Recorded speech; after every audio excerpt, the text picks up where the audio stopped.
Welcome back to the channel and welcome back to another edition of the Spurs Chat podcast. In this edition, we'll be talking about Tottenham's 1-1 draw at the London Stadium. West Ham United 1, Tottenham Hotspur 1. Spurs remain 16th in the Premier League table with just 3 Premier League games to go. We have 38 points from 35 games. West Ham, of course, stay in 17th spot, 37 points from 35 games. Now, we're live on YouTube, live on Facebook, live on X and Twitch, so please do get involved. Let us know how you are feeling right now as a Tottenham Hotspur fan.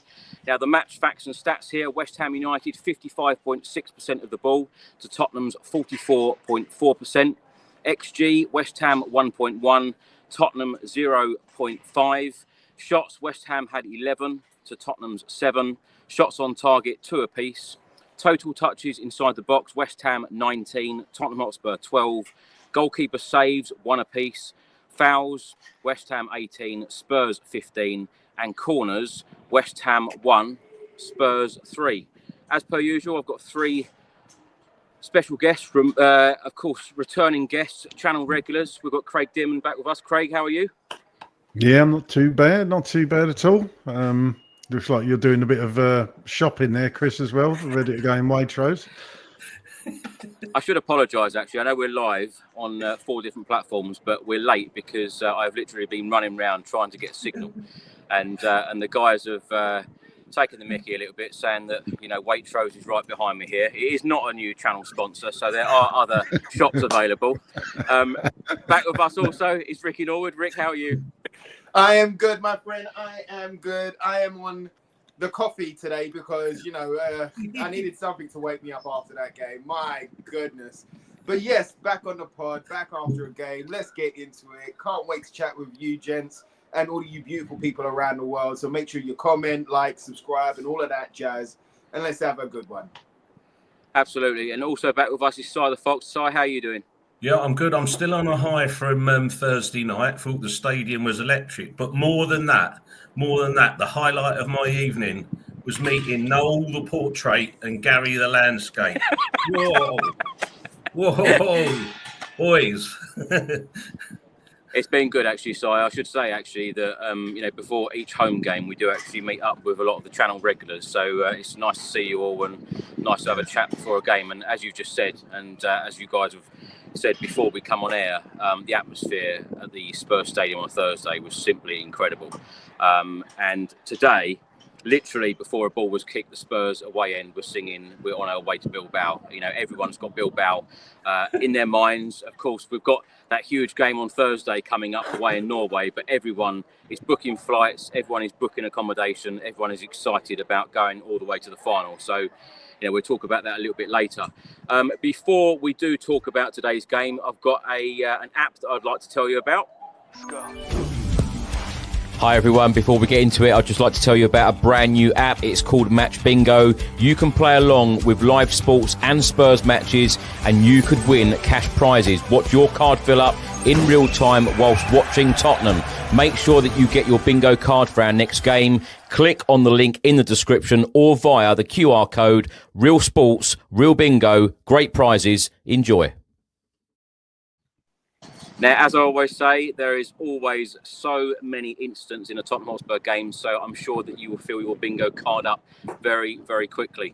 Now, Craig, let's start with you. Let's get your thoughts on today's game. West Ham United 1, Tottenham Hotspur 1.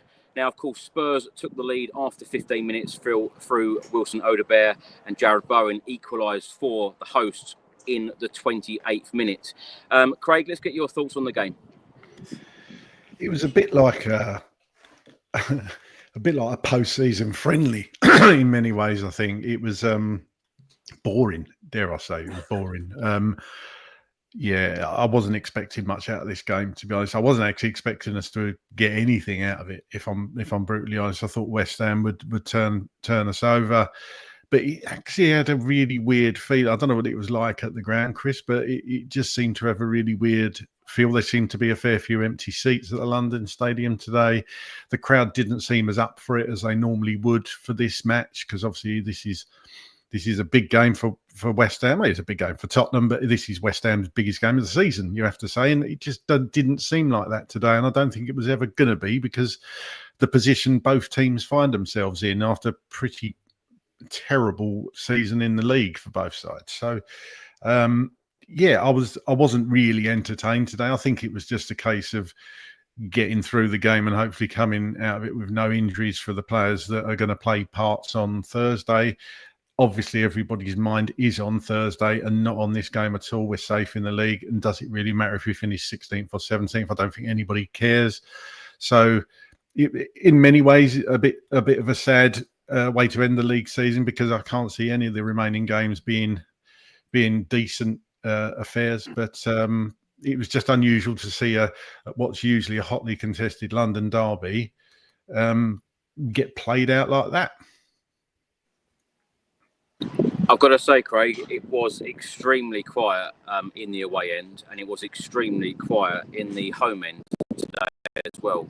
The Tottenham Hotspur away end tried to get a little bit of banter going with the home supporters, and the home supporters were just so quiet. Like you've said there, and a number of people said that in the away end today, that it was an atmosphere like a pre-season friendly. It was just so weird. But on the train going to the stadium today, the short train journey that I took, all I heard was a number of West Ham fans just moaning about Graham Potter, moaning about players, moaning about performances. Of course, they are on a dismal run, of course, sitting just above the relegation zone. Spurs are in 16th, and it was just so flat. Ricky, let's come to you. Let's get your thoughts on this afternoon's 1-1 draw. Yeah, for me, bro, flat was the word. I think it started very flat. I thought it was very scrappy. It was tough to string together passes and actually play some football. There was a lot of breaking play. It was a weird one. It was a weird one. We got gifted a goal. There were some performances today, and you would think that it's an audition for Thursday or for the final.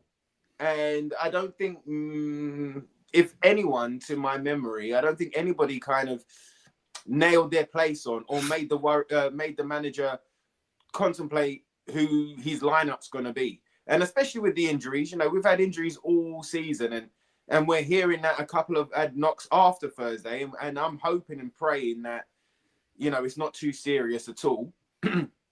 But yeah, I don't think the players that came in today kind of gave a performance to make the manager go, oh, okay, like, we need you for Thursday, or you can come on and do something. A lot of huff and puff today. It's not like they down tools. I don't think Tottenham down tools at all. I just think it was just a weird one. We kept playing, first half we played mostly on the left side of the pitch, and we didn't really want to switch the play or get anything going, and then it was the same in the second half. Very, very, very, very scrappy. As soon as they kicked off, I felt it was going to be a 1-1 draw, or a draw at least, and that's what it turned out to be. The positives about it is that we've rotated a lot. We've come away with the draw. We've come away from a point with the point. West Ham played their full team today, their first 11, their strongest team that they could play. We played our arguably our second team.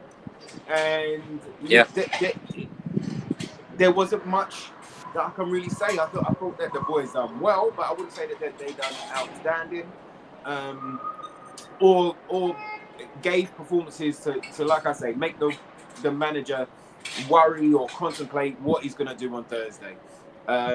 So all in all, not too bad at all. We didn't lose. We didn't lose another London derby. We've come away with a point against a really poor West Ham side.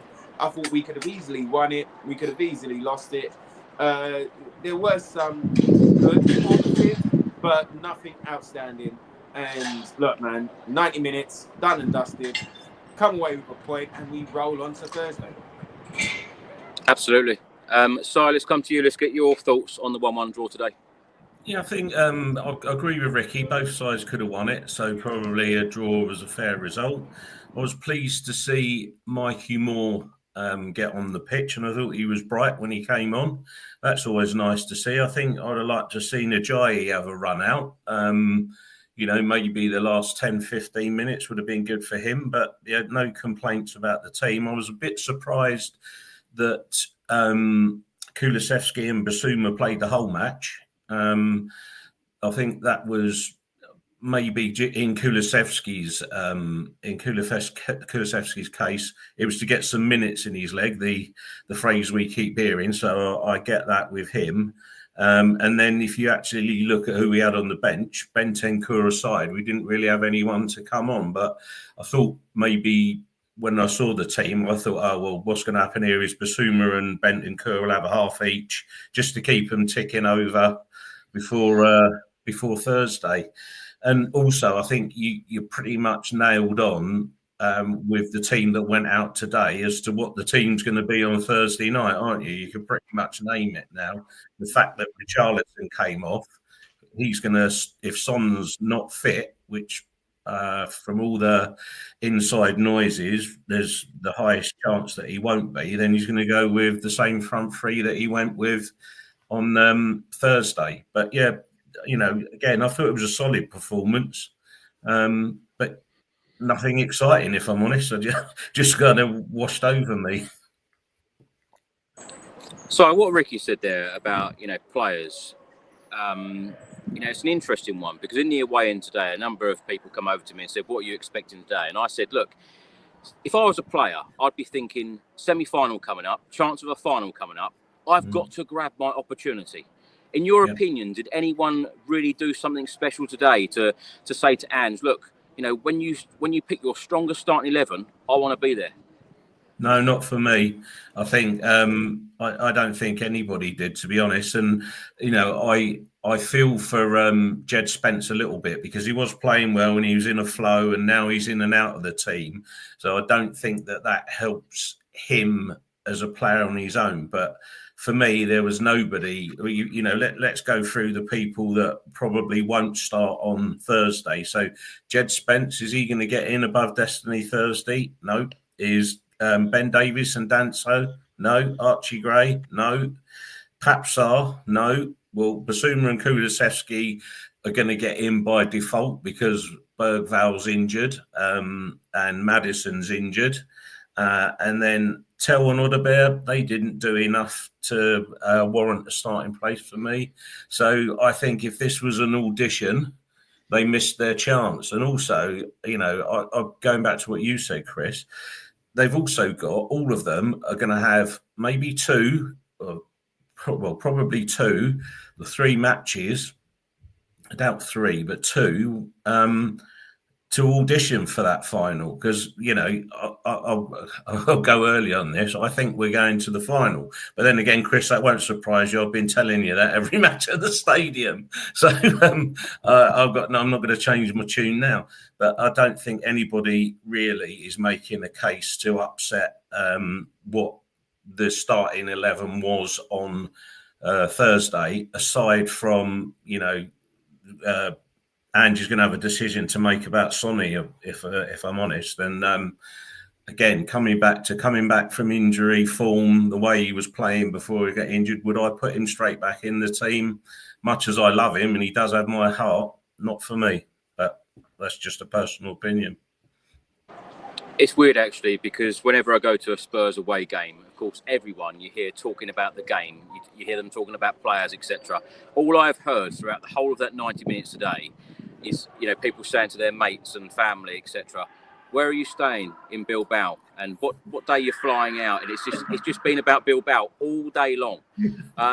Anyway, we've still got a massive game on Thursday in order to get to Bilbao. But let's hear now from Ange Postecoglou. This is what he made of the 1-1 draw at West Ham today. Yeah, I thought, proud of the players' efforts. It's not easy. We're making so many changes, and it's going to affect, you know, fluency and even the rhythm of the team. But even the individual players, some of them haven't played a lot regularly, and it wasn't just the changes. I mean, I only made 1 sub, so a lot of them played a lot of more minutes than they have recently. So, I thought the efforts they put in today were outstanding. They were really disciplined, organised. We were disappointed with the goal we conceded, but aside from that, I thought, you know, we nullified their threat as well as we could, and you know, they had some decent sort of firepower up front, and I still thought we were dangerous going the other way. So I'm glad the boys get some reward. It's obviously not a win, but get some reward for their efforts, because I thought in a difficult day, I thought they handled themselves really well.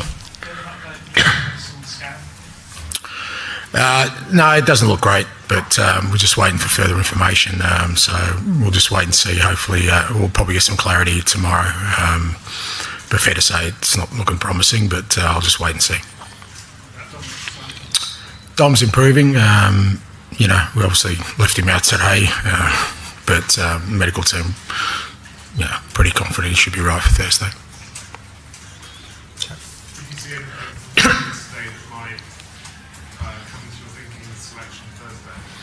Yeah, I did. I think that's part of the process, is to make sure these guys are ready. I mean, last week we certainly weren't preparing for Lucas Bergvall to get injured the day before the game. So the guys have got to be ready, and Biss was ready and he played. He was one of our best players on the night. So, the beauty about today was that a lot of our guys, like I said, who haven't played a lot of minutes recently, got some real meaningful minutes, and I thought did well on the day. It's important for Decky to play. He's missed so much football with his injury, and he's just getting back into some rhythm. Pape, Archie Gray, our two wingers, Wilson and obviously Matty, and then even guys like Jed and Kevin.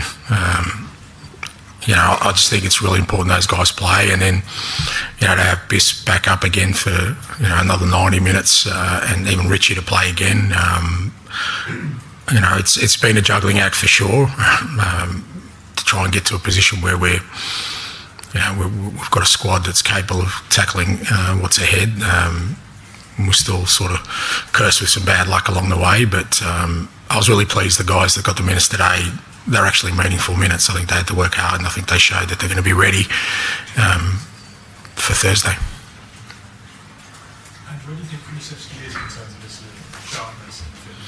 He's getting better. I think you saw sort of today there was kind of moments in the game where you started seeing he's moving a lot with freer, and it takes time. He missed almost a couple of months of football, and for any player that it takes a while. It's just about getting fitness, getting some match rhythm. So I was pleased for him today, and the thing with Decky is he just works his socks off all the time.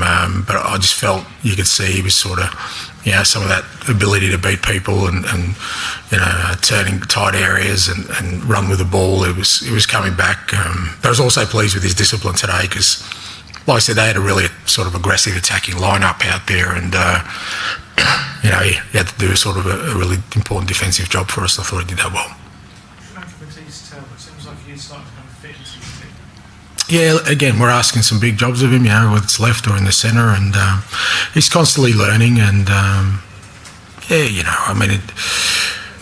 lot of our guys, I know, will develop into top footballers. It's just they have to go through this process of learning and adapting and understanding the demands of the Premier League, the demands of this football club, and we've asked a lot of Matty since he's come in. He's pretty much played just about every game at some point. But he's taken in the information. He understands the role now a little bit better, I think, especially out in the left. And again, important for us. These last few weeks we've obviously had Sonny out, and we've needed him to sort of fill that void, and I think he's done that job well.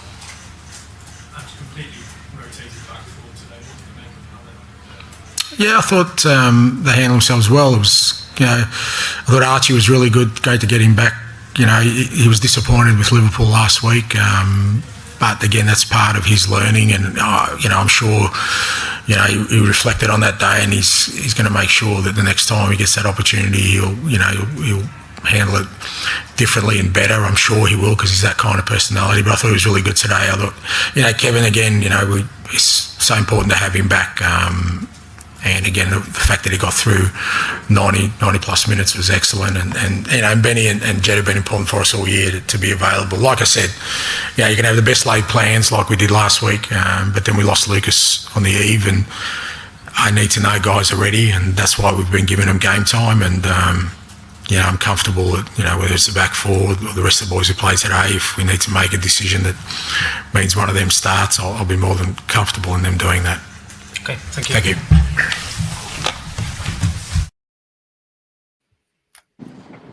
Craig, let's come to you. Let's get your reaction to Ange Postecoglou's words there after our 1-1 draw at London Stadium, because I suppose the main headline is going to be about James Maddison. He said he's not looking good. Of course, Lucas Bergvall has been ruled out for the rest of the season. But the good news is Dominic Solanke is improving and should be fit and available for Thursday. Yeah, that was the part that I was probably most interested in, actually, because the rest was just pretty much bog standard answers and what we expected. Interested to hear about Madison. I don't think he's performed brilliantly every game he's played, but he certainly did turn up at the home leg last week. I thought he was very good. Such a shame he went off injured. I didn't actually see what happened to him, whether it was a twist or a knock or whatever, because generally in knock you wouldn't get a bad knee injury from a knock, but if it's a twist or something like that, overextended, like I say, I didn't see what he did. But if Aaron said it doesn't look good, then that obviously means, I assume he means for the rest of the season. Because if it was Thursday, he'd probably said, "Oh, he's going to miss out," but expected him back. But yeah, if the scan is obviously showing, well, it's not, the scan isn't showing what the ideal thing, because that it would just show that there's no perhaps ligament damage, which is probably what a scan would show. So I'm just spitballing, but it doesn't look good for Madison, which is a shame. And having lost Bergvall as well, who's been playing well in that centre midfield, that's two big losses in the centre mid department. But Bentancur's been playing well. Bassuma played well in the home leg. So we've got Kulusevski coming back. So I think it's just a case of getting through Thursday is the main thing. However we do it, I don't care, by hook or by crook, and then wrap everyone up in cotton wool for the final. Ricky, like I said, I think the main headline there from Ange's post-match presser is about James Maddison, where he said he's not looking good. I tell you, it's just been just a season just filled with injuries, but it's so important now, isn't it? These last remaining Premier League games leading up to the final, if Spurs are there, that we have everyone fit and available. I mean, we spoke about the footballing gods and you know, Ange spoke about the footballing gods, and they really haven't been on our side, especially when it comes down to injuries. You know, you would have thought that 2-3 month period over Christmas that we had our fill, and we had our unfit share of injuries and outs and unavailability. But we've got to this point where it is like the most important games, and it's just a shame. It's just a massive shame. The thing is with Madders this season, it has been very hot and cold, but I think he's done more well than he has rubbish. Do you know what I mean? And that is hard to say after a large part of the more season. Well, do you mean better? Just losing left, right, centre. Sorry, Craig, say it again. Is that professional podcast terminology? Yeah, you said more well. Try the word better, perhaps. Yeah. Just Ricky, I'm not understanding what you're saying. No, but you know, I think we've had it. It's the wrong ear. Sorry, mate. Sorry. I think he's shown, you know, how important he can be in the times that he has shown up, and the times that we've needed him to show up, especially in Europe. You know, look at that goal that he scored the other night. That wasn't just a one-off. You know, I was in Hoffenheim with you, Chris, when Porro done. It was a very similar cross, very similar run, and it was a better scored goal. But it was very, you know, those things were important. And in a season filled with nasty negativity, and a lot of it is you know, circumstantial, but a lot of it is down to their own doing at times. We needed the best version of Madders, and the way that he was talking, the way that he was responding, it seemed like he was really up for it, and he was up for making a difference. So that's going to be a massive one. I think it's going to be a big loss for us, especially with Kulu as well. Like, you know, we saw today, Kulu wasn't at his best, but we know that he's got 90 minutes under his belt, and we know that he's got to shake off this rust. And there's probably something within him that is, not that he ever holds back, but there's probably something in him which is like in the back of his mind going, I don't want to tweak anything. I don't want to do too much in today's game, you know, because he wants to be fit and available. And not only that, he wants to make an impact on Thursday. He wants to make an impact for Tottenham. And that's why it's tough that Manners is out. On Solanke, the only one that I can kind of say is the only positive that I can kind of say is that at least Richie's been getting minutes under his belt, you know, and he's stayed moderately healthy. So if that's the case with Richie, then maybe we can use them two in tandem again. Yeah, play Dom for 65, 70 minutes, then bring on Richarlison, you know. So there are hints of positivity, but this has been our season, mate. This has been our whole season. It's been fought with, you know, news, bad luck, and just everything that could go against us. We're not just talking like performances. You know, how many decisions have gone against us? How many VARs have gone against us? How many times has the ref looked the other way?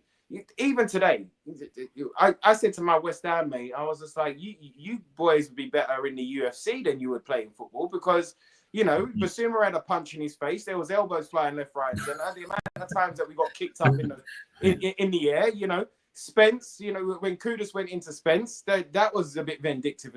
So it was going, it was kicking off all over the pitch. But the boys came through unscathed. Well, the majority of them anyway. So yeah, it's tough. But I think what the manager was saying there was pretty fair. It is a bit of a worry, but this has been our season. It has been through adversity. We've been fighting adversity for the whole season. That's true. And the one thing that these boys are used to is adversity. The one thing that they're used to is things going the other way, things going wrong, things collapsing. They're used to that. And they've had to stand up against it. And this shining light of the Europa League, I see all of the fight, the want, the fire, the vigor, the determination, the desire, all of that. I see that all coming out on Thursday, bro. And that's what I'm hoping and praying for, and that's what we got to look forward to. And whoever comes in, I'm sure they will be given everything that they've got to make it happen. Ricky, that's exactly what I was going to come to, because you just mentioned there the shining light of the Europa League. How do you feel as a fan when Spurs play these Premier League games? Because I've got to admit, it feels very weird to me travelling to these games, and when I went in the away end, even before a ball was kicked, even before the game started, the amount of Spurs fans I spoke to and said, what are you thinking today? What do you think the score prediction will be? Every single one of them said that they thought West Ham was going to win. How do you feel about Premier League games? I mean, that's the energy that's around us right now. And, you know, form has shown us, especially since some of the players have been back, that form has shown us that the Premier League games, they of course they matter. Of course they matter. But on the grand scheme of things, they don't, you know, because of the way that our season has gone. And so Premier League games, bro, it's been a tough one. It's been tough to watch. It's been tough to talk about. It's just been really, really tough. But this is what this is right now. You know, every time that we've spoken, Chris, we've spoken about that second team coming in, and we've spoken about auditions many a time and taking your chances. And, you know, a lot of them have over the season. A lot of them have. But coming into these final parts, it's just like we ain't seeing that fire, you know. So it's very, very weird. And those fans that were speaking last season and seasons before that, yeah, you know what, I'll take 17th and a trophy. Well, this is the reality of that, and it's been painful. It's been hurtful. It's been disgusting. It's been embarrassing. But hopefully, fingers down crossed that it will all be worth it in the end. It's just been a crazy one, bro. It's been a really weird, energetic. I've felt it through the TV. You know, it's been in the stadiums many a time, and we all want them, whatever team goes out there, and we're Tottenham, we all want them to show up, turn up, give us a performance, and ultimately go out there to try and win. It's been very scrappy. You know, we've had players come back. They're trying to be played into fitness. So that takes at least minimum 3 games for them to get their rhythm. you know, and then some have been available, and then as soon as everybody comes back together, there's 3-4 that are out. So it's been very, very bitty. Today being a London derby against West Ham, you would have hoped to see the best that the second team have got to offer. And it was a good response. It just wasn't the best response. Do you know what I mean? But I think like all of us fans that are either watching around the world on our TV screens or in the stadium, all our brains and our hearts and our minds and our focus and our energy is on Thursday now. And so we've got to kind of see it for what it is. It's not about accepting it. It's about seeing it for what it is and going, okay, all right. Well, as long as they turn up on Thursday, then today doesn't really matter. So let's come to you.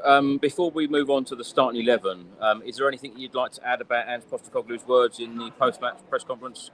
No, not really. Only that, you know, I've been told that Madison's gone for the season, and answering Craig's question, it was a twist of his knee, not an impact knock or anything else. So those are often worse. And it's the same, you know, Andrew said, it's the same with Berival as well, because his was a twist on his ankle, not any impact knocks. And, well, we all know those are the worst kinds. But no, usual stuff from Ange.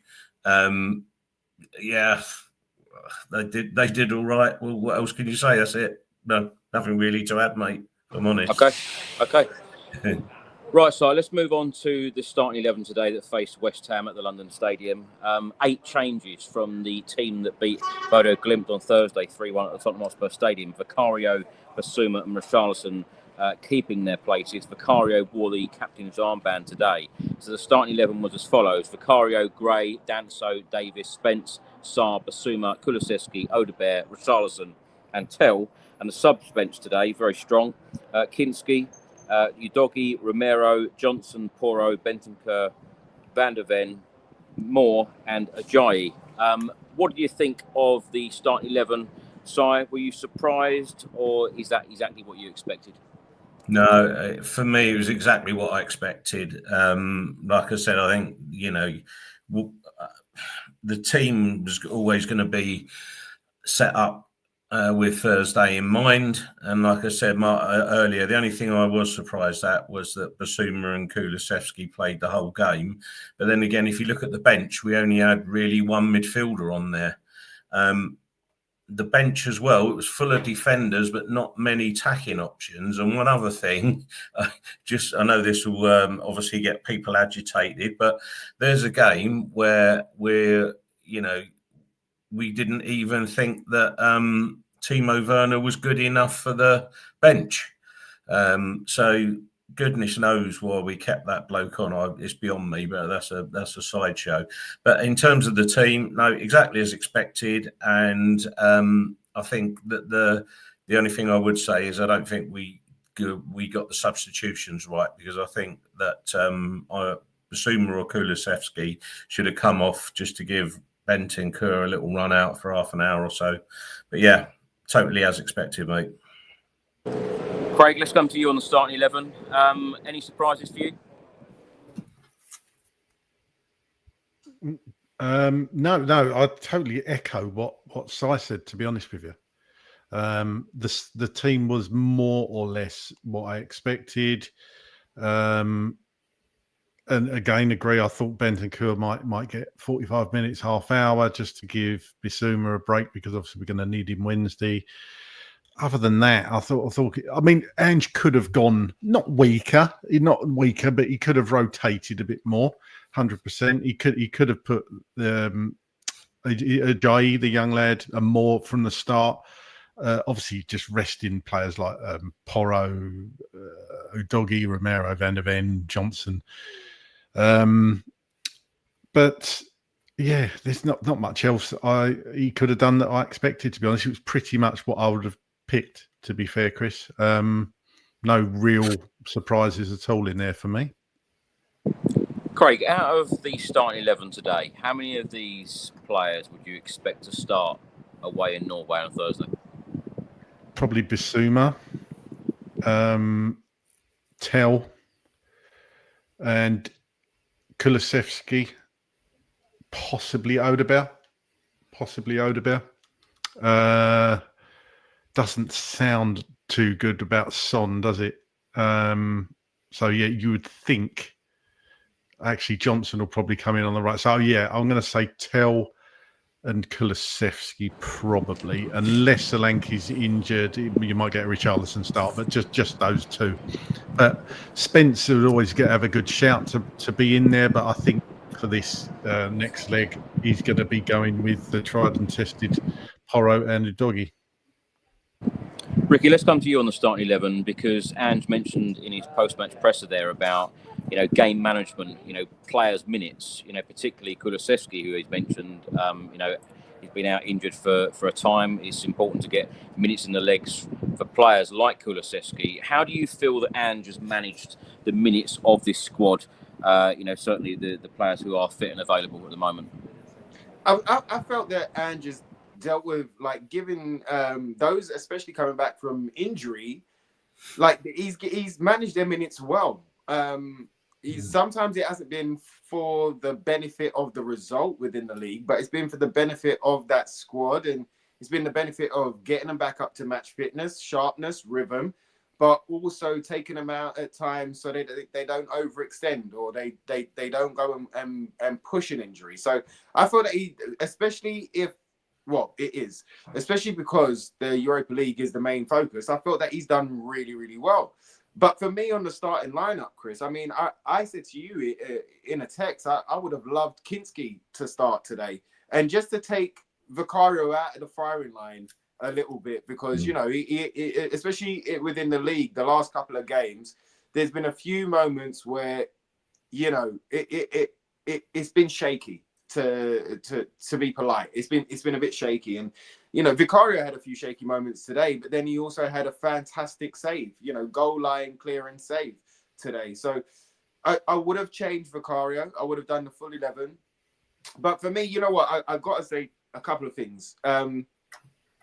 Bassuma, for me, done really well on Thursday. I was surprised that he started, and I felt that he was up for it, and he done a job on Thursday, and I thought that he done well on Thursday. Today, it was the Hyde to the Jekyll, because he gave away the ball again a good 16 times today. There was many a time that he was a bit of a headless chicken today, and it's a shame, because I remember when we signed Bassuma, he was the one that I was excited about the most. I felt that he in the position, the midfield, and in the way that he plays, I thought that he was going to be a game changer for us, and he was going to change the dynamic of that midfield. And it's been a real shame of a season from Bassuma. I mean, we speak about Madison a lot, but we haven't spoken about Bassuma as much, and he's had a worse drop-off than most, and we're talking about he's had a season of balloons, injury. He's, there's been times where he's let the side down,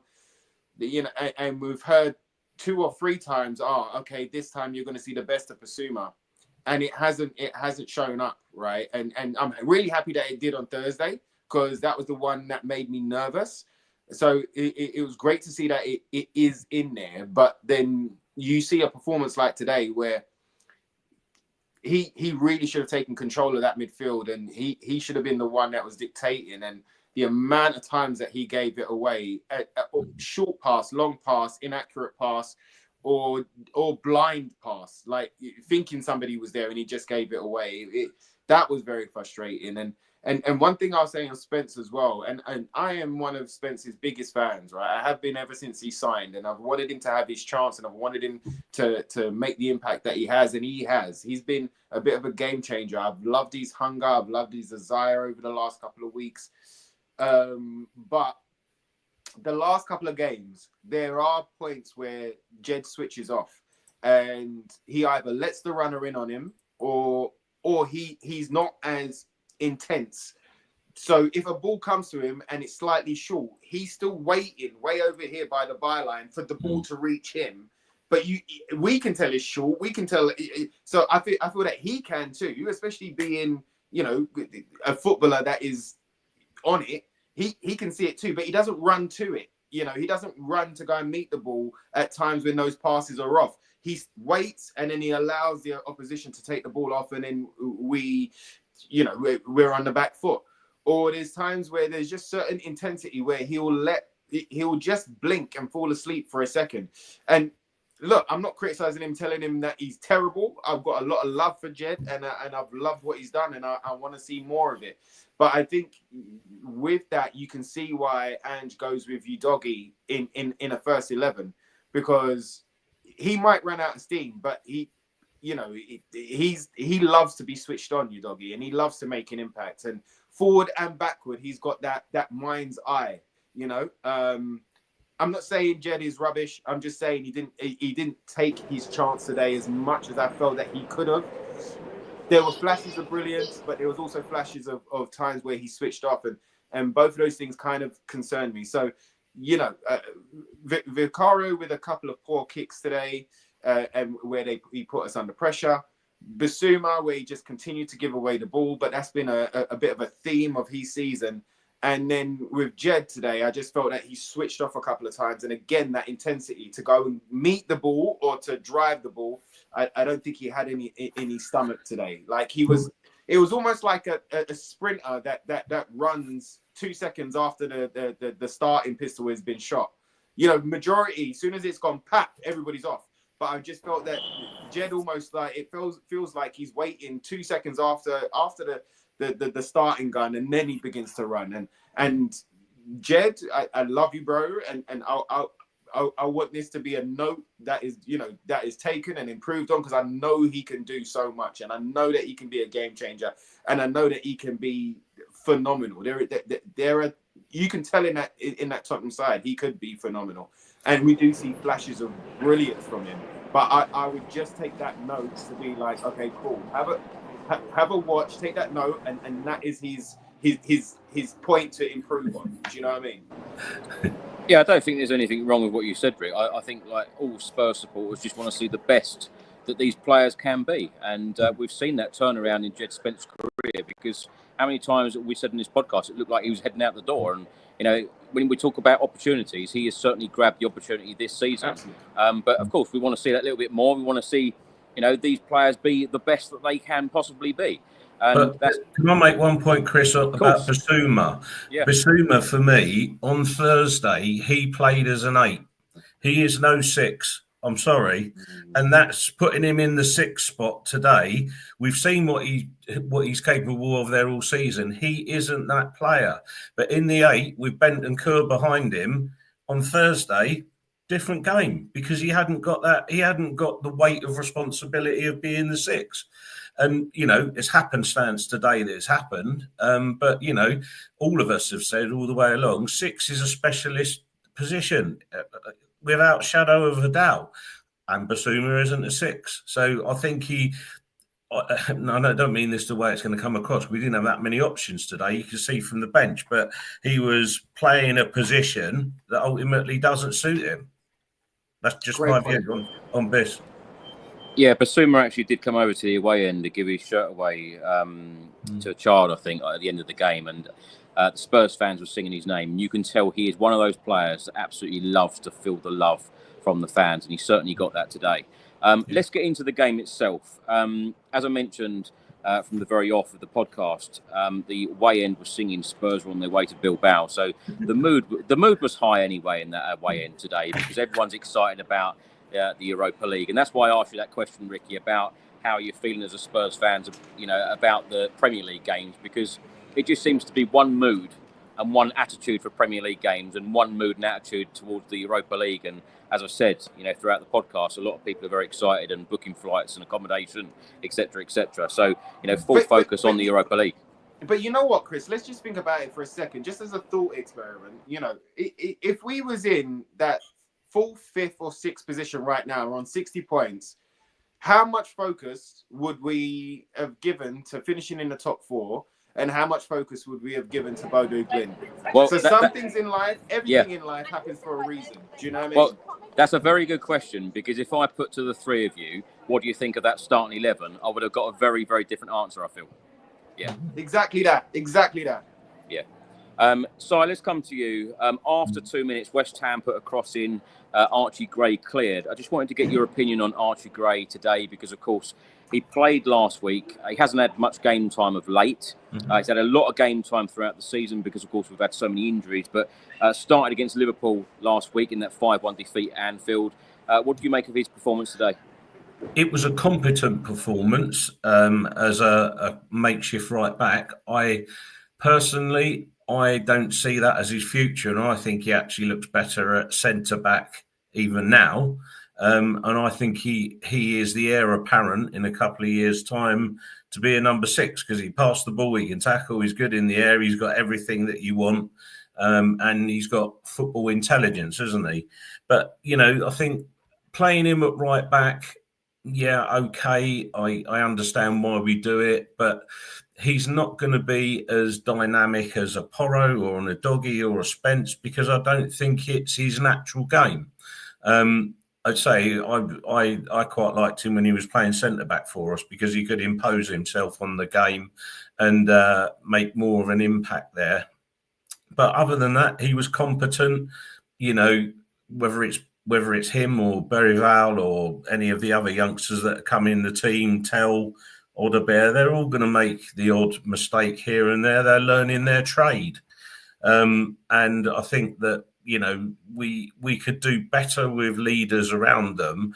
Having said that, in my opinion, having someone like Danso alongside him when he's playing right back is going to be superb for him because he's got someone in his ear who's telling him, do this, do that, come here, go there.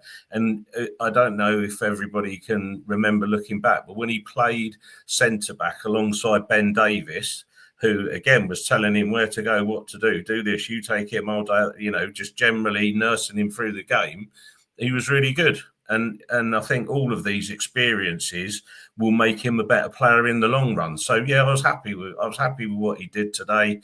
Don't think that too many West Ham attacks came from his side. And like I said, I always say he was competent today. Not outstanding, but competent. So can I come to you on this point from a comment here from Dirk Bogard? It says here, focus. You're meant to be focused on every game, winning every game. When you saw the drop-off, even on Thursday when Ange Postecoglou made those subs, it does seem to be a very different Tottenham, doesn't it? When we're not at full strength, it is a very, very different Tottenham. So I go back to that question earlier, I think I put to Ricky about, team selection and having such a strong starting 11, because when we do make changes, we just simply haven't got the quality throughout the whole of the squad to make, changes and be so impactful in the Premier League and the Europa League. Yeah. But again, that, I'm not going to go down the rabbit hole of where this has come from, but this is years of, misappropriation of investments in players. And Ange is the bloke paying the price for it now, isn't he? Because we haven't got a strong enough squad. And I think when I was talking to Paul and Gary on Thursday, we were all saying that how for the Conte, Mourinho, Nuno, probably a little bit before years, Kane and Son covered over all the cracks that were in the squad. They covered it all over because you could rely on them to get goals. And Højbjerg. And well, yeah, but again, yeah, totally. But those players made an impact, and I think that when you're asking, young players, whether it's Gray, Berryvale's done very well in the second half of the season. He was learning it in the first half of the season. If you're asking them to generally come on and improve the team, it's a tough ask for 18-year-olds stroke 19-year-olds. They're still learning their trade. And, my particular bugbear on this subject, but we still need investment. We've got the cash to do it, but we've got to we've got to improve the quality of the backup players, if you want to call them that. I think it's a squad game, but you've got to improve the quality throughout the team. And if you're looking at, if you want to go into positions, there's positions that everybody will tell you we need to strengthen. But having said that, if you've got motivated players who are coming on regardless and would want a place in a cup semi-final or a cup final, I think that the players that generally had the chance to stamp their name on a case for being included, and I'm going to name them. For me, did Odebear do enough today to make sure he starts on Thursday? No. Did Sarr do enough today to make sure he starts on Thursday? Not for me. Just go through them all. That's the thing. It's not that there's a drop off in quality per se, but I just think it's a mix of underinvestment. The players that we've got are not suited for positions. I mean, look, we went into a season with 3 fullbacks, for Christ's sake. When you've got the way that Ange Postecoglou plays, you need 4. We went in with not the right mix of wingers between the take-on merchants and people that create chances. We went in light with that. So, it is a mix of things that have happened over the year, and it doesn't matter whether Ange remains manager or not. If we don't invest properly, we're not going to go forward, and we're not going to strengthen the 24 players that we need to have a proper squad that can cope with 4 competitions. Because let's be honest, up and including this season, the Spurs fans are desperate for us to win something. So every competition matters to us, doesn't it? We're all saying we want a trophy, but you've got to have a squad to do that. If you're going to do that, you have to have a squad. Don't think we got it, but there we go. I don't know how many times, though, Si, over the years when we've recorded this podcast, either before games, after games, whatever, and how many guests have said, I'd rather finish mid-table in the Premier League and win a trophy. And here we are. It just seems, it does seem a weird situation when we go into these Premier League games and there doesn't seem to be much, enjoyment or motivation, even with the fan base with these Premier League games. It's just all focused now on the Europa League. But I think we've all got to be realistic about what we can achieve with this squad this season, particularly given all of the injuries that we've had. Craig, let's come to you. Just very quickly, on 7 minutes, West Ham had a penalty shout. Bassuma handball. Did that go to VAR? Was that checked? It was, I believe. Yeah. No, nothing doing. Yep. Okay, let's come on to the opening goal of the game after 15 minutes. Of course, Wilson Odebear got it. Great work from Matisse Tell. Richarlison left it, and then Odebear with the finish. Yeah, it was horrific defending by West Ham, to be honest. But probably less said about that, the better. But no, Tell in the right place. Odebear doing what he needs to do. Good square ball across. Look at the space he's got at the back post. Look, these are 2 very poor defensive teams we were watching today. And it was a good finish. Yeah, good back post finish by Odebear. Typical sort of Ange goal. Came about in a weird sort of way, in that it wasn't created. It was by a direct mistake by West Ham, but the players were in the right positions, and we went 1-0 up. And I actually thought we could go on and actually get a second or third, but it wasn't to be today. Craig, what have you made of Wilson Odebear in a Spurs shirt? Of course, he scored Tottenham's only goal of the game, and made by Matisse Tell. I think there's a couple of other incidents we can talk about Tell in today's game, but I'm going to ask you that question. £45 million for Matisse Tell. Would you pay that money? I know James Maddison was asked that question the other day in the pre-match press conference ahead of the Bodo Glimt game, and his response was quite funny and said, "Well, I haven't got 45 million." Which is kind of a cop-out answer, but I don't know what the journalists expect a fellow player to say. Well, no, actually, he's not worth it. I'd send him back. You're not exactly going to get that answer. But what have you made of him from a fan's point of view? Tell, do you mean? Or you mean not Odebear, Chris? You said Odebear. Sorry. I've asked both the questions, but on both players. On both players, okay. Odebear, I think the jury's still out. I think there's a player in there for me. He's fast. He's tricky. I'd be interested to give him a full season where he's, hopefully injury free. I think there's potential in him. He's still young, so I think for the price we paid for him, it's definitely worth keeping him. Matisse Tell is a bit of an enigma for me. I'm just not sure. He's certainly not worth the money that's been touted around for me.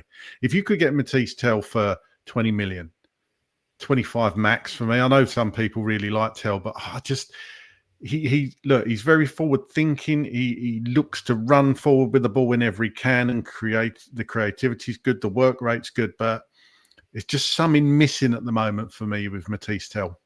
It's just a little something. And I know he's young, but it all comes down to money, doesn't it? I just don't think I don't think you can justify paying that amount of money for him to make it permanent. If they want to loan him again, that's perhaps different. But to buy him at that price, I think there's better out there, to be honest.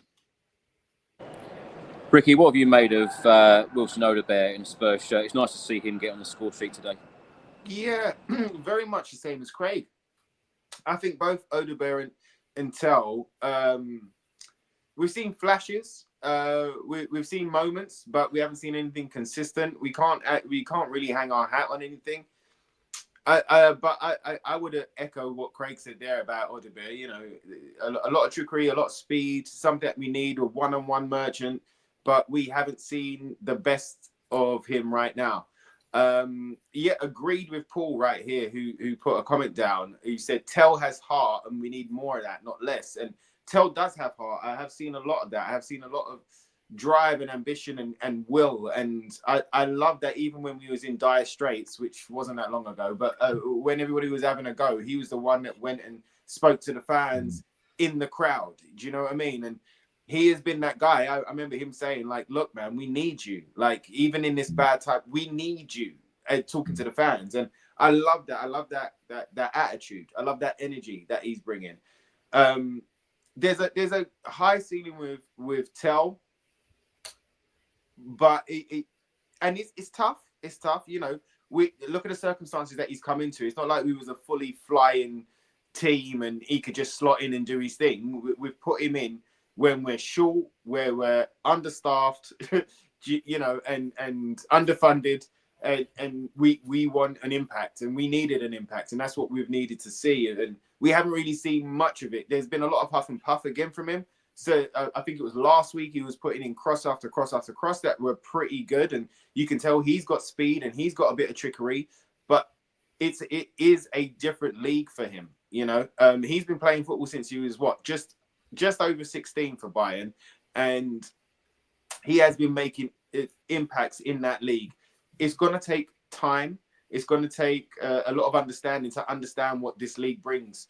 Ricky, can I just make a point here, because it's just something that jumped into my head, and it goes with a number of players. So if you think of Tell, he came to us and we started him at centre forward. Now we've moved him to the left. Odebert's played left and right. Archie Gray's played centre back and right back. Bassuma is better as an 8, but we play him as a 6. What's the common theme? They're all having to jump between positions, and they don't get any consistency and rhythm in a position if you keep doing that. So, you know, I'm not justifying them one way or the other. It's just a thought that jumped into my head that we're constantly is that, players as well.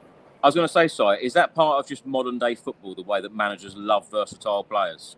Yeah, maybe it is, but I think when you've got particularly youngsters, let's talk. You know, Tell's only 19, Odebert's 19, just turned 20, and if you look at who's been the success that we've had this season, Berryvale, and the majority of times he's played as an 8 in the same position, done the same thing week in, week out.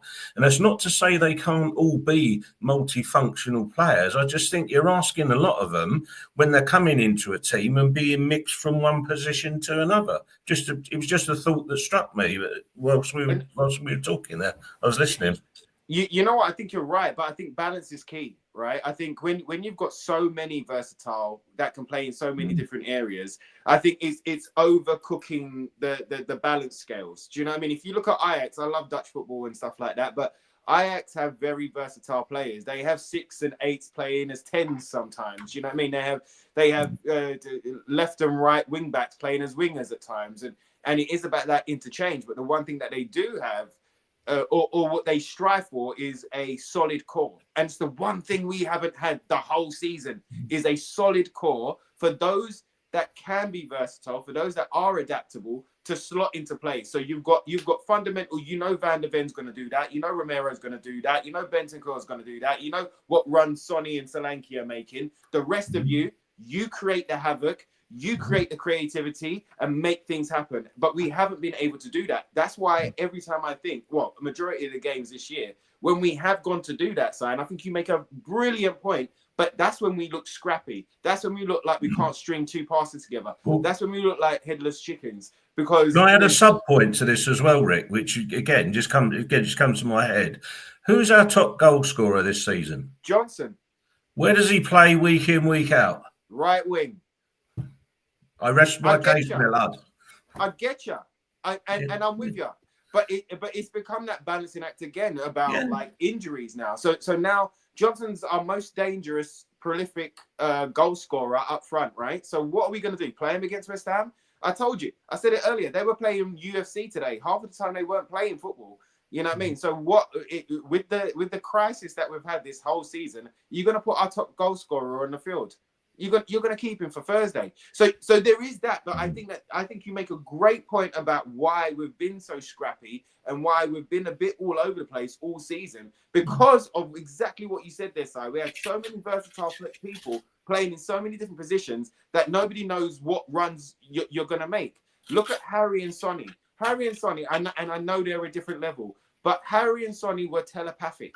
And why were they telepathic? Because of the reasons that you said, Si. You know where Harry's going to be, and you know where Sonny's going to be. If Harry drops deep, where's Sonny going? He's going over the top. But we haven't had that. We haven't had a moment to build that. We've been under crisis. So when we don't get that winning momentum and we don't get to start building that and believe in it, like breathing, we're not thinking about it. We're doing it like it's easy. Like it's just like taking a breath. But the other players know where our top goal scorer is going to be, don't they? This is it.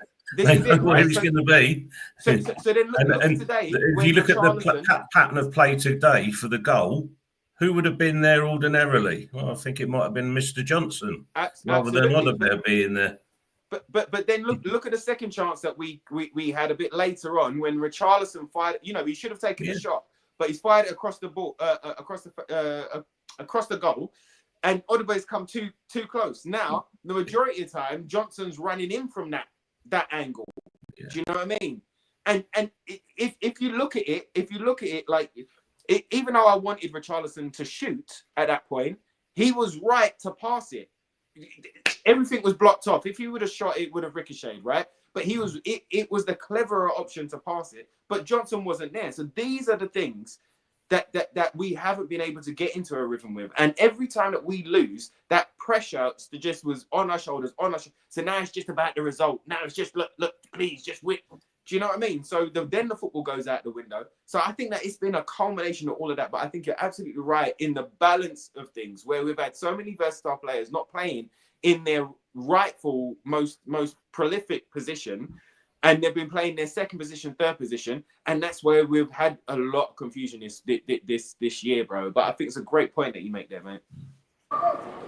So let's come to you. On 21 minutes, Vicario literally put the ball out to Souček, and then luckily the shot wasn't that great. It was a tame shot at Vicario. So what do you make of Vicario? Because of course he captained the side today. I feel like he is a great shot stopper, but these sorts of incidents seem to be happening in virtually every game, which he needs to delete from his game, doesn't he? Yeah, definitely. I mean, I can't make my point about him changing position, can I?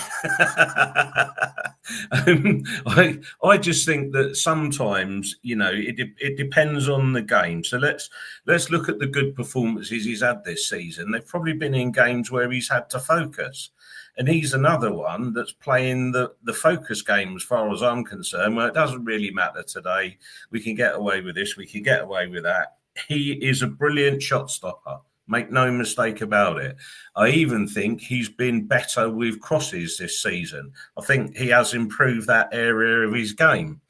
But I think he's just another one. He's another one like Romero, for me, is that unless it's a game that they're interested in, they don't focus. And you're going to get these erratic performances. And, you know, let's go back to the games where we have had, you know, issues with him.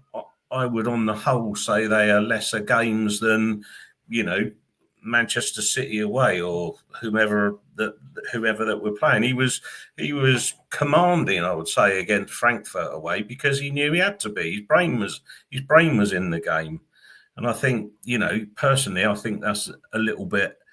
I think it's a little bit shameful that a professional footballer can zone out on different games because they choose to. Because look, would I have rather Spurs win at West Ham today because of the rivalry and everything? Of course I would. And I don't think a lot of times this season it's been fair, especially for you, Chris, and the travelling fans, that we put in less than a focused, considered performance. I don't think that's right for so many reasons. So on 22 minutes, excellent pushing off the ball from Tell, and then on 25 minutes, Tell with a free kick over the bar. Let me ask you the question about Tell. Would you spend £45 million? Because if Spurs could negotiate a better deal in the summer, would you be happy with that? Because we quite often on this podcast talk about Matisse Tell, but a player like that has really got to take his opportunity because he does have an option of staying at Spurs in the summer. Spurs, of course, have the option of buying him. But I suppose, on the other hand, he is putting himself in the shop window. There has been interest from Manchester United as well. So for anyone taking an opportunity, it's got to be a player like him because he's thinking about his future as well, because a permanent deal hasn't happened yet. Yeah, look, for me, there's certain games when he's done enough and there's certain games when he hasn't. I want to be slightly kind to him, is that if you're playing in the system today and you've got, Papsar and Bassuma playing in the wrong position behind you, how many chances are they going to make for you or give you the ball in the right position? What I would say, I'm definitely with Craig on this. If you're looking to spend, 25 million on him, then I think that's a good price. One thing I would tell everybody is that we paid an 8.3 million loan fee for him for, was it 5 months? Now, have we had £8.3 million worth of value? You could argue no, but I don't think it's fair that you expected so much from a 19-year-old for that price. That wasn't his fault. But for me, I don't think he's doing enough. But again, comes down to the team, doesn't it? If he's playing at the weekends when the team are not focused on the game and not particularly pushing for anything, they're not inclined to make him the chances and the opportunities that would allow him to shine a bit more. But for me, it's a 25 million deal. Yeah, let's do it. What I would say as well, though, is if we don't do it, you can bet your bottom dollar he'll rock up somewhere else and set the world on fire, won't he? You can bet your bottom dollar. Craig, let's come to you. On 28 minutes, Jared Bowen made it 1-1. What did you make of the goal? It was a good, well-crafted goal by West Ham, to be honest. Good pass by Wan-Bissaka there down Spence's side. It kind of goes back to what I think it was Si you were saying about, or was it Ricky saying about Spence switching off a bit? But look, sometimes you just got to say that was a good ball. To be fair, Bowen was a player I wanted at Tottenham when he was at Hull. I think he came from to West Ham. I think Bowen's a really good player. To be honest, Vicario should be doing better in that position. The amount of times you see a ball go through a goalkeeper's legs, but yeah, it wasn't ideal. It was the thinnest of angles and the smallest of gaps, but Bowen managed to find it. I think Vicario should be doing better in that position, to be honest, because as you can see there on the screen for viewers listening on audio, we've just got a picture of the goal here. Bowen hasn't got many other options, so all he could do really was put it where he did and straight through Vicario's legs into the net. So yeah, not brilliant defending by Tottenham. Yeah, I completely agree, Craig. When you look at this picture, 4 Spurs defenders in the box, Vicario there, you think, what is Bowen going to do? But of course, he is a great player, a great finish. Would you expect Bowen to leave West Ham at the end of the season? I think for him, he's got to certainly be thinking about it. Whether he'd come to Tottenham or not, I don't know. But I don't even know if we're still interested in him. Don't really hear much gossip about it, that's for sure. But I think he could play for a better team, definitely, Bowen, because I think he's a really good player. He's probably their best player, in my opinion. It won't happen. It won't happen. He ain't going nowhere. He's married to Danny Dyer's daughter, and Danny Dyer will not have a bar of it, mate. He's not. That's right. And Bowen's never come into Tottenham so that when Danny Dyer's daughter and Bowen have a baby, that he's in a Tottenham baby grove. Never going to happen. Never gonna happen. No disrespect, obviously, to West Ham United, Rick, but Bowen is far too good for them. He should be leaving to go to a top club, in my opinion. Ricky, let's come to you. On 40 minutes, Richarlison had a chance. It then actually literally went out for a throw-in. What have you made of Richarlison in the last couple of games? Yes, he scored some goals for Spurs, but does a player like Richarlison grab his opportunity enough for you? He hasn't, for me, over the time that we're, from when he signed to now. But we all know his problems. We all know he had mental health problems. We all know that he has had injuries galore. And then we're talking about rhythm and getting up to speed. And it's become a very frustrating player for us. At times that we've needed him, unfortunately, he hasn't been there through injury and stuff like that.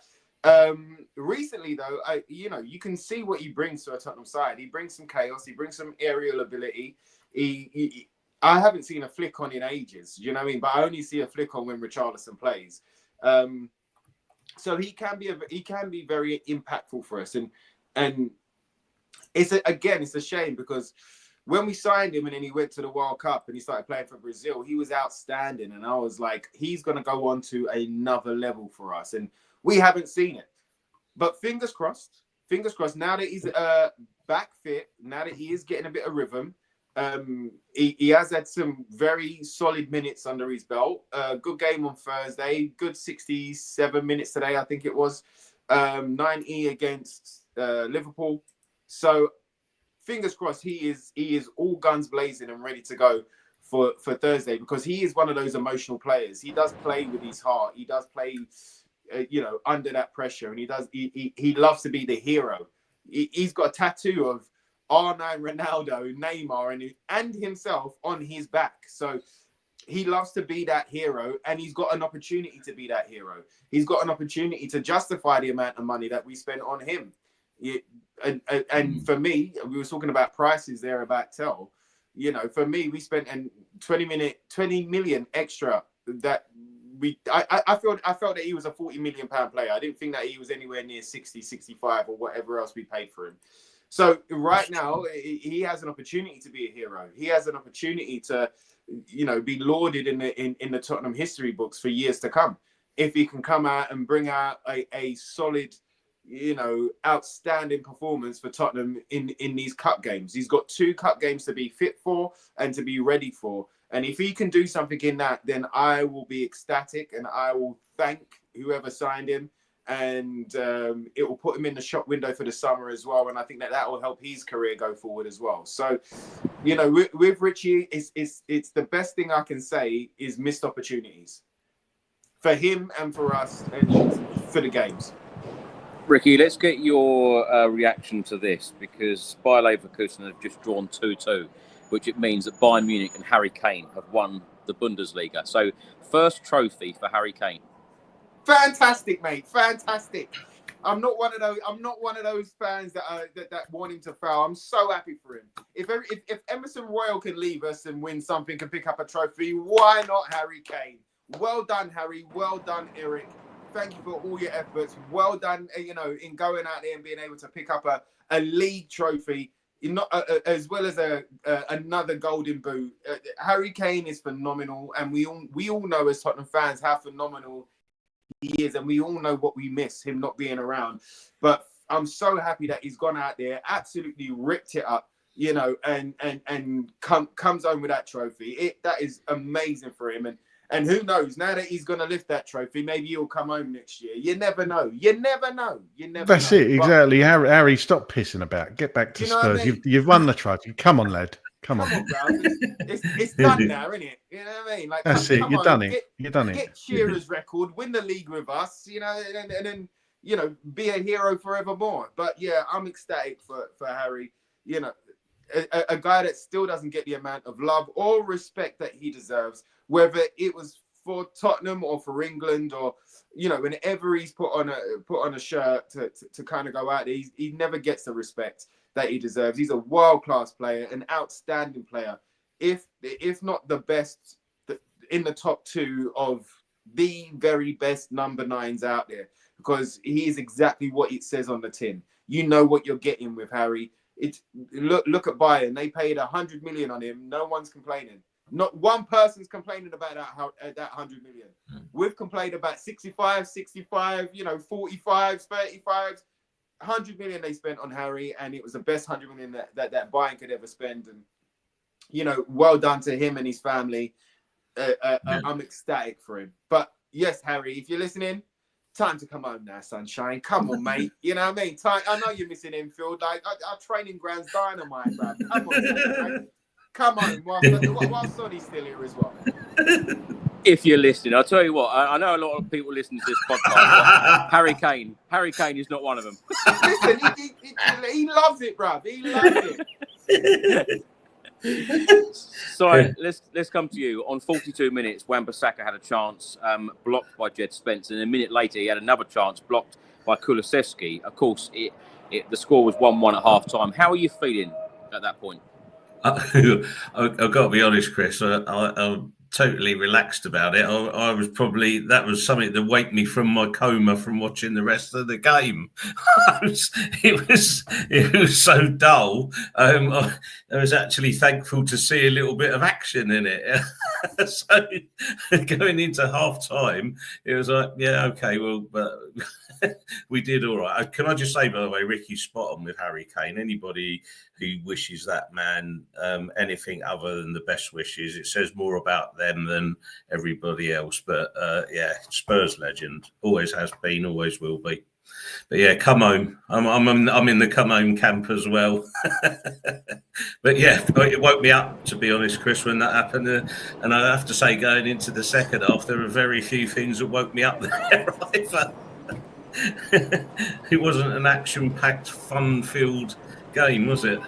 No, I'm going to get through this quite quickly, actually. On 56 minutes, a ball into the box from the left. Richarlison blasting over the bar. On 58 minutes, Bowen over the bar. On 60 minutes, a good move. Odebear, Tell, Spence, and then it was cleared for a corner. In that resulting corner, Bassuma shooting from 30 yards over the bar. On 65 minutes, West Ham crossing from the left. No one there. On 68 minutes, Mikey Moore coming on. Richarlison going off. So let me come to you on Richarlison. I suppose Richarlison could be a very important player for Spurs, definitely in the Europa League, if he can remain fit and available for Ange Postecoglou. But would you expect him to be a Spurs player next season? I don't expect him to be a Spurs player next season. I do expect him to start on the left on Thursday, because I thought that Bodo particularly was susceptible to crosses, and if you can, you know, that the first goal on Thursday was a perfect goal for Spurs. Porro, who's our best ball player in my opinion, can whip the ball to the far post. You know, Richarlison can either go for goal, or he saw Brennan Johnson standing on his own. But I don't think he'll be a Spurs player next season. He's another lad, in my opinion, that needs to go home. He needs to go home to Goodison. And when he goes home to Goodison, what we should do is do a deal with them. And just because we like them, we'll take Jared Bramthwaite off their hands. How about that? Yeah, I'm not sure they would agree with that one. Spence crossed, then cleared.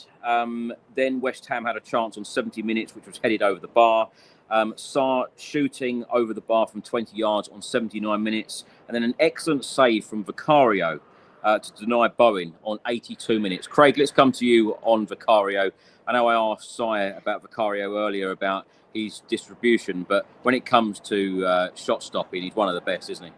He is, and that was a great reaction save. It really was. I thought that was a goal. Hands down, I thought it was a goal.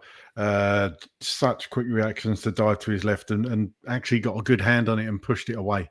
Could have just pushed it back into the danger area. But yeah, that side of Vicario's game, I've never had an issue with. And the phrase, I've said it before in here, I think I'm probably copying Roy Keane, you know, the shot stop a bit, good shot stop. Well, that's his job, you know. It is, but there are keepers that are better at shot stopping shots than others. I don't quite get where it comes from, but hey, it is what it is. He just needs to improve the ball at his feet. He just gives me the heebie-jeebies sometimes when we're pissing about a bit at the back, and Vicario's not quite sure what to do with it. Kinski's definitely better in that department from what I've seen, but even him has given us a few dodgy moments. So if Vicario gets better with the ball at his feet, and you'd like to think he will, look, you mature as a keeper. You don't get to the heights of like the Dino Zoffs and I'm trying to think of some Schmeichels and all that of this world. You know, around the 30 mark, I think a keeper almost comes of age. So he's still young in that regard, but he does worry me sometimes, Vicario. But hey, as for shots, absolutely, he's the good shot stopper. I'm not sure that we would be number one in 15 countries during 2024 if every time I put a question to you, Craig, you said that's his job. Absolutely. But that is his job, isn't it? It's to stop goals. But we all say it. Look, we all say it, don't we? He's a good shot stopper. That's his job, to stop bloody shots. Yeah. Craig, how are you feeling as a Spurs fan? Literally last kick of the game, 94th minute. James Ward-Prowse puts the ball down, free kick, and he missed. Yeah, I thought that was in. I did think that was in, to be honest with you. But you know, like Si said, I was kind of. It was such a weird position to be in because all through that game, I was thinking, right, okay, don't get injured, don't go for any tackles, don't twist. I was thinking, you know, every time somebody went down, even players that haven't really got a look in for Thursday, you think, right, no injuries. And would I have been bothered had that goal gone in? Yeah, of course I would, because I don't want to see my team lose. And you're a London rival. And you don't want to lose at their patch, but come on. That's a massive game Thursday. And would it really have mattered? Probably not. Just a bit of bragging rights and, you know, for people going into work on Tuesday. So it was a funny game. As I said before, it was a funny game, a funny atmosphere, even come across watching it. Very strange to not see the London Stadium sold out. Generally, these games have kind of been night games and evening games, haven't they? Obviously, I came with you last year, Chris, and cracking atmosphere in the stadium.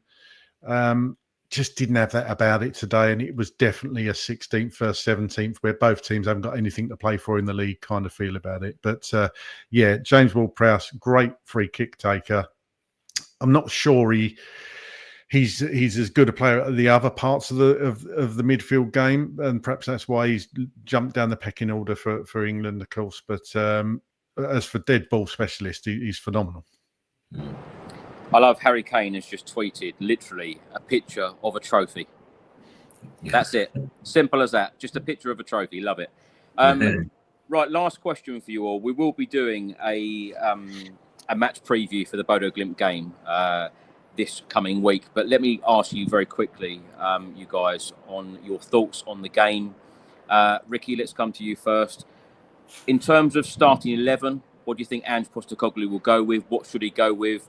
What have you made of his comments about Spurs are not going to train on a artificial pitch before they actually go out to Norway? And what did you make of Thursday's game, of what you saw of it? What sort of game do you expect on Thursday? You know what, for me, bro, it's, you know, we all know how massive this game is. So when it comes down to the starting lineup, it's going to be full strength 11, as close as we can get to that full strength 11. I assume Kulu will come in for Maddison. I think the midfield will be the same. I think the defense will be the same.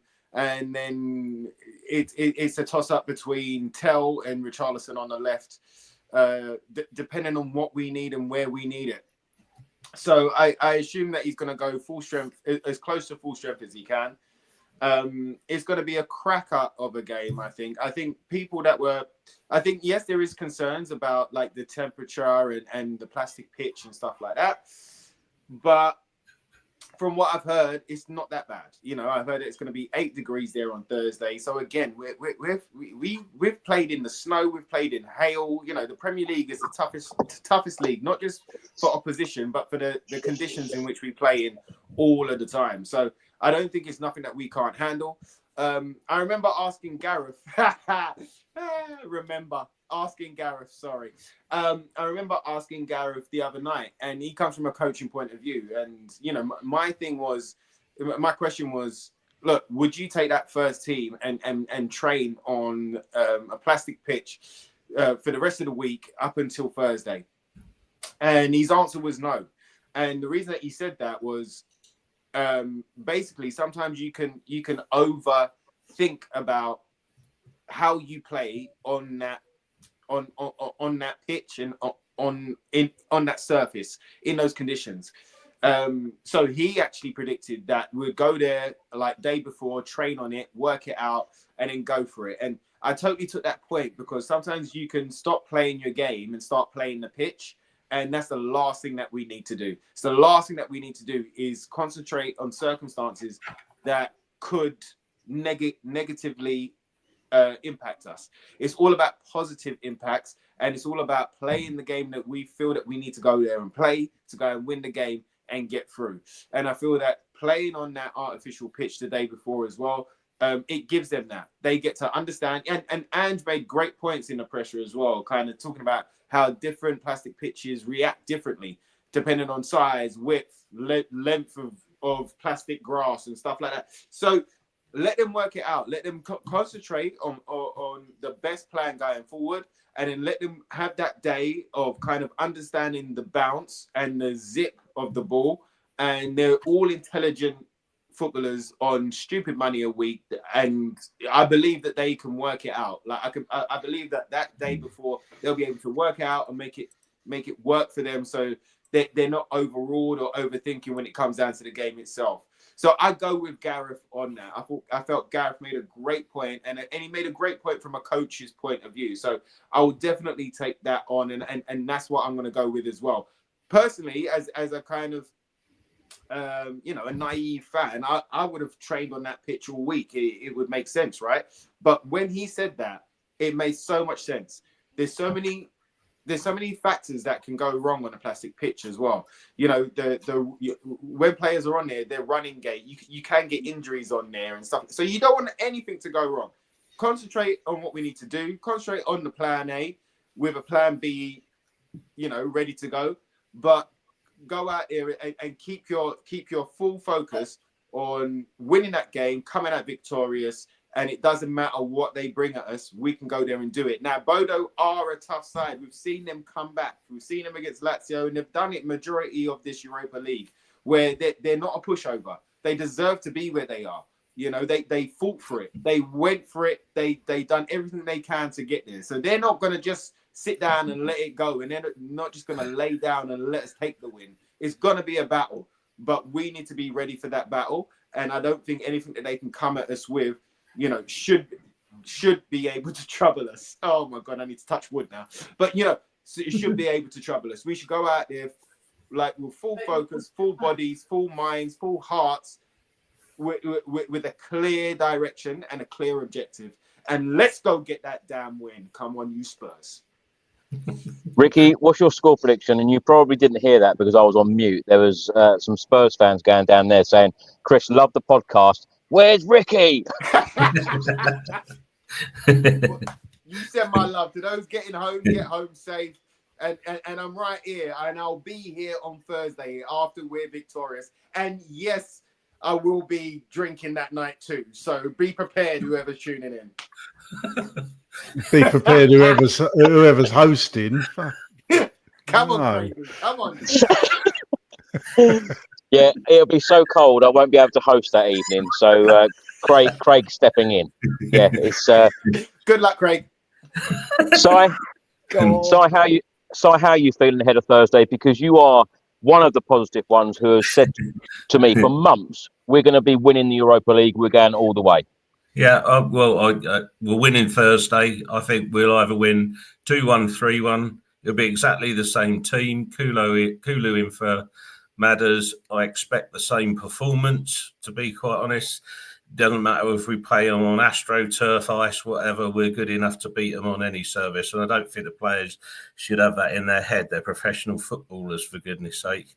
So I think we're going through. I think we'll win. We just need to do the game plan exactly as we did last Thursday. I also think that Sonny, if he's fit, I just have him on the bench. I don't particularly want to see him in the starting lineup because it's a big ask again to come back from injury and take on the responsibility of that game. If anything, for me, and this is not because I don't value him as a player, but I wouldn't have him even in the squad on Thursday.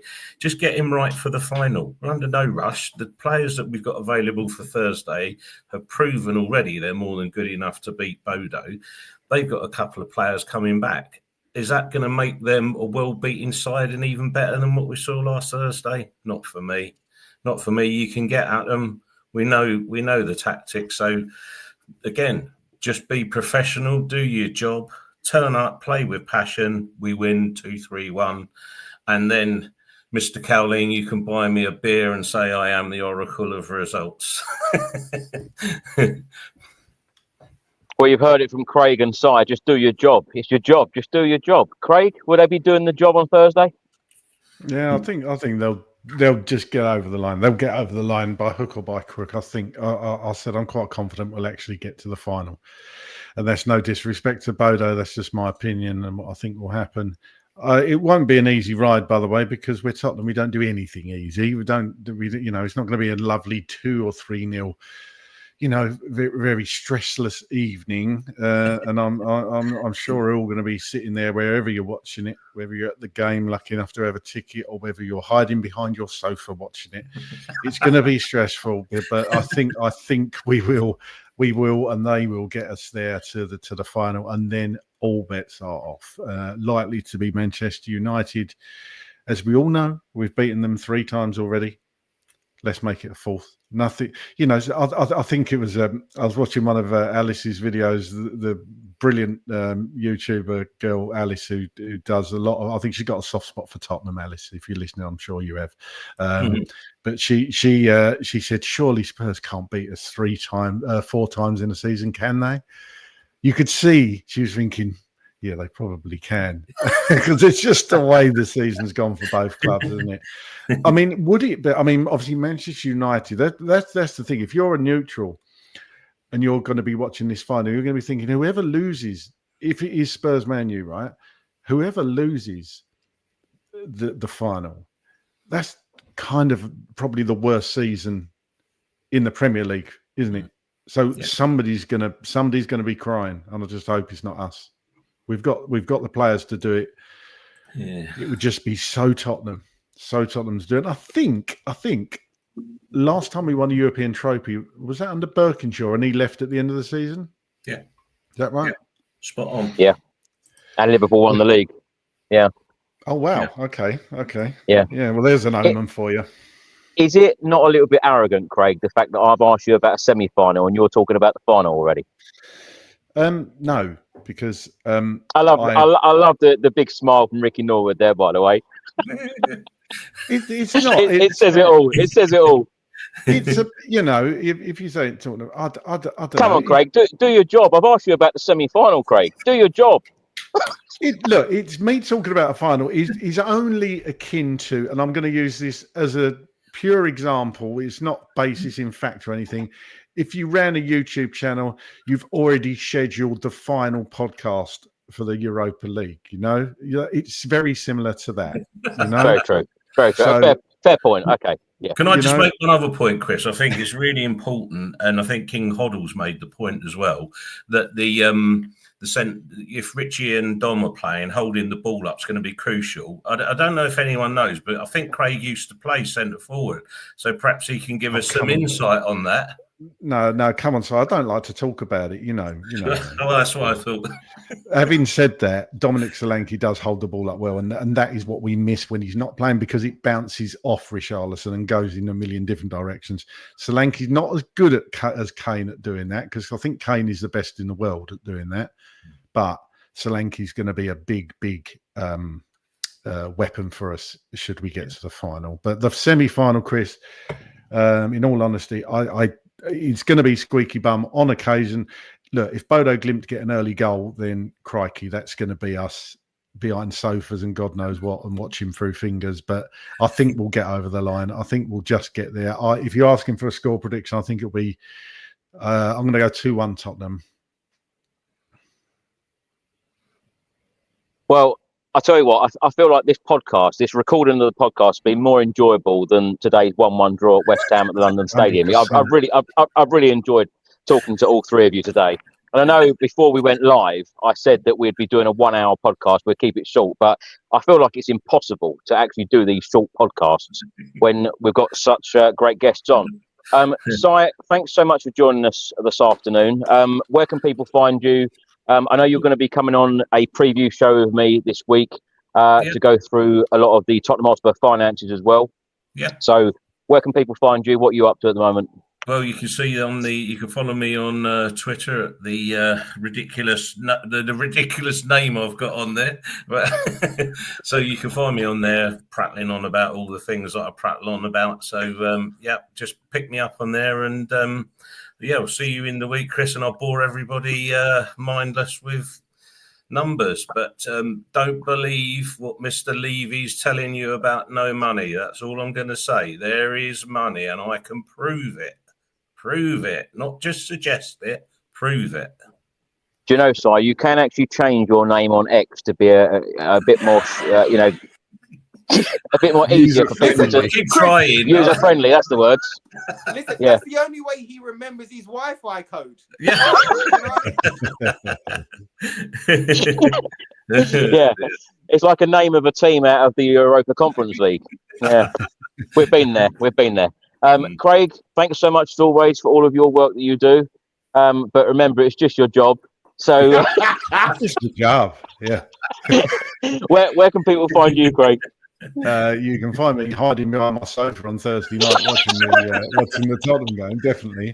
But any time other than that, at Dearman9 on X, if you want to follow me, that'd be lovely. And thank you to everybody for tuning in and listening to us talk about what was a pretty dire game. And talking about dire, Harry Kane wins a trophy. Eric Dyer, congratulations to Eric Dyer, because he wins a trophy as well before he departs for Monaco. Yeah. It's funny, Craig, isn't it? How you said the game was so boring, and yet we're almost an hour and 40 in. You know, we spend longer talking about the game than the game actually itself, which is quite amazing, even though it was a boring encounter today at the London Stadium. Ricky, I know you've got a lot coming up. Tell everyone about it. Where can people find you? You guys know where you can find me. You can find me on X at Ricky J Norwood, which is just down here. On Insta, it's official Ricky Norwood. There's no J in that one. Official Ricky Norwood. And that's where you'll see what I'm up to work-wise and stuff like that. Tottenham mostly on X. But yes, I'm hosting a charity event on the 9th of May at AFC Wimbledon. It's a night with Danny Dyer. So I will be asking him about Jared Bowen. Just to wind him up more than anything else. But yeah, I'll be hosting, and it's a night with him. There's going to be plenty of questions, plenty of jokes, and you know how if you know Danny, you know there's probably going to be a lot of F-bombs as well during that night. But it's all for a good cause, and we're raising money for kids and stuff like that. And it's the Paul Strank Charitable Fund. That's who's hosting it. That's who's kind of put the event on, and they're a fantastic. They're a roofing company, but the man and wife who run it, they're just beautiful people, and they just want to do as much as they can to help their fellow man. They built everything from nothing, and they grew a business, and now they're doing their best to give back. And this ain't the first, and it won't be the last. They do a lot of stuff every single year to try and give to those in need. So yes, it will be a fantastic evening. I'm really looking forward to it. I won't be drinking until after the shows, just so that I can hear Danny properly and get the questions out. But yes, also end of the month, looking to start filming on a new film. It's called Aladdin, the Monkey's Paw. It's a horror version of Aladdin, so it'll be my first horror. Should be super exciting. Just waiting for the dates to come through for that. Got a recall on Tuesday for another project, so let's see how that goes. So yes, staying stupidly busy, trying to keep focused and make everything happen, as well as cheering on the mighty Spurs on Thursday. And I'll be here slurring my words and not being able to listen to Craig Dearman, but I will be here buzzing, all right? Buzzing. Doesn't matter what we go through. We've gone through hellfire. We've gone through damnation, and it's time to have some glory. Come on, Tottenham. Forget Man United. Man United, I don't care what financial position they're in or what state they're in. They don't deserve it as much as us. They do not. I don't care on any which shape or form. It's our time. It's about time. So let's go do it. Bloody hell. Come on, Tottenham. Rick, can I just, I'm sure you've got your questions for Danny Dyer. Just a quick one. Can you just ask him whether it's doing your interview or whatever? No, this is a genuinely serious question. Does he want a number 9? one of my sort of like top films is The Business. He was in with Tamer Hassan. Yeah, they were going to do a sequel years ago because my wife's uncle knows Jeff Bell and Tamer Hassan. Yeah. So I used to speak to him on Twitter a lot, but it went cold for some reason. It was going to do it in Ibiza, and it never happened. I just wondered if he knows if it's ever going to happen, because The Business was one of the best sort of British sort of gangster films, in my opinion. So ask him if you remember. Fantastic film, The Business. Yeah. But I will ask him. From what I kind of know, the fact that he's got back into film and he's working with Nick on this particular film. I think that's kind of giving him the fire and desire again. So who knows? Who knows what's on the horizon? But Marching Powder, which that's Danny's film that's just come out right now. Marching Powder is done well. It's been well received again. So who knows, bro? I would say my guess would be that it's highly likely that they would bring out a sequel. But like I think they'll do. Ricky, what Craig's really asking is, can he be in it? Listen, Craig can be in it, but he's got to make sure that the beard is dyed first. All right. You have to do his beard thing again. Got to go and see Gary. Get some Grecian off Gary Maloney. But no, I will note it down, and I promise I'll ask him, and I'll no worries. Know when we're back on. Cool. Well, thank you so much, guys, for joining us to talk about this 1-1 draw. Craig, Ricky, Si, thank you so much for your time. Really enjoyed talking to you this afternoon. Thanks for watching, everyone. Thanks for listening. We'll be back with a preview show in the next couple of days ahead of the Bodo Glimt game in Norway. And then, of course, Craig will be hosting that podcast when hopefully we have just gone into the Europa League final. Enjoy your bank holiday weekend, everyone. And it's nice to see everyone so smiling. We don't normally smile this much after a 1-1 draw, but we've got a lot to look forward to. But yeah, thank you so much for all of your support, and we will see you soon. Come on, you Spurs. Come on, you Spurs.